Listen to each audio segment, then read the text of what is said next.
Ladies and gentlemen, the world's most advanced entertainment has now joined forces with the world's finest pizza.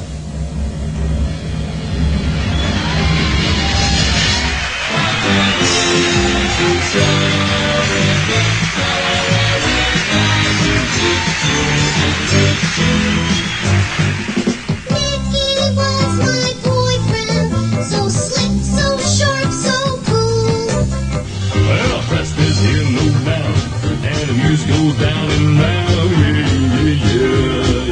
Little sister, don't you kiss me once or twice, then you say it's very nice and then you run Well, I'm on my way where the sun shines bright each day. Girl, can't you see? Your love's not good for me anymore. Close your eyes and I'll kiss you.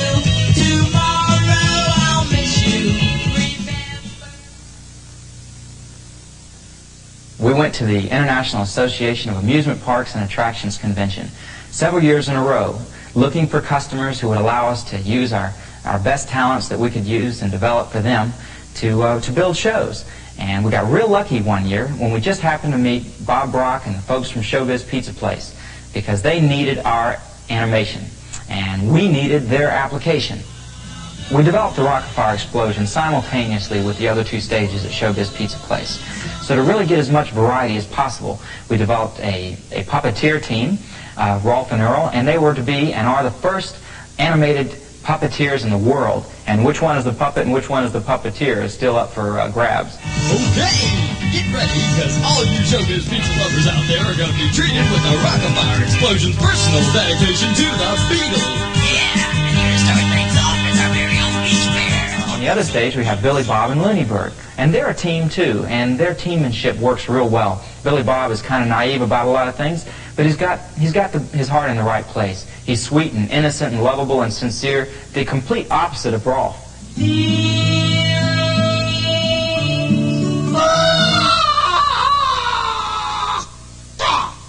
Looney Bird, what's wrong? Oh, nothing, Billy Bob. Nothing at all. Except that I hate that song! Oh, I'm sorry, Looney Bird. I didn't mean to pick one you didn't like. Then we have Fats. Fats is just a winner right from the very start. The work that the artist did on Fats and developing his machinery and his costume and his mask, his face, and then the person who's doing the recording for Fats, Bert Wilson. He's developed a tremendous character. Happy birthday, baby, one more year old, your birthday candle. So we have Beach Bear, who's really kind of crazy and holds up the crazy image. Let's give it to her, dude. Little sister, don't you? Little sister, don't you? Little sister, don't you kiss me once or twice, then you say it's very nice, and then you run. And Mitzi, who's being developed now as a model for girls and young girls. Mickey was my boyfriend, so slick, so sharp, so cool. His hot rod was his toy friend, till he challenged him to a duel. Duke, who's going to be the greatest drummer in the world someday. As we develop him, he will get new kinds of arms and wrist movements. And he actually plays a real set of drums. The man that does the voice for Duke is the greatest singer, probably, who's come along in a long time, and we sort of discovered him, so we're real proud of it. You'll notice that in his shows. His voice is absolutely beautiful. My love does it good. Whoa, whoa, whoa, whoa. My love does it good. After we finish the soundtrack here in the studio, that show has just barely scratched the surface of becoming a show for Showbiz Pizza Place. From there, we have to take it into programming. Now, that's where things get tricky, because there we have to make the characters look like they are performing the work that was performed as a cumulative effort here in the studio. Okay, now that's tough, because that means we've got to put down a signal on each character's body parts every time it's supposed to move. That means if an eyelid moves, it takes a signal. And it has to be specially placed there by special equipment and specially talented programmers and choreographers. I bet that pizza tastes good. smells good. In our shows, we try to hide the fact as much as possible that it is one of the most technologically superior forms of entertainment in the world. But if you really want to know what's inside and what makes them tick, the characters have a machine inside. The machine is like any other machine, and it's made of metal and aluminum, and uses pneumatic cylinders, that's an air cylinder, and hydraulics, wires, hoses, computer chips, microprocessors, and all of the like in a form of magic. We feel that electronimation is a viable art form and holds tremendous commercial potential as far as a viable entertainment medium is concerned.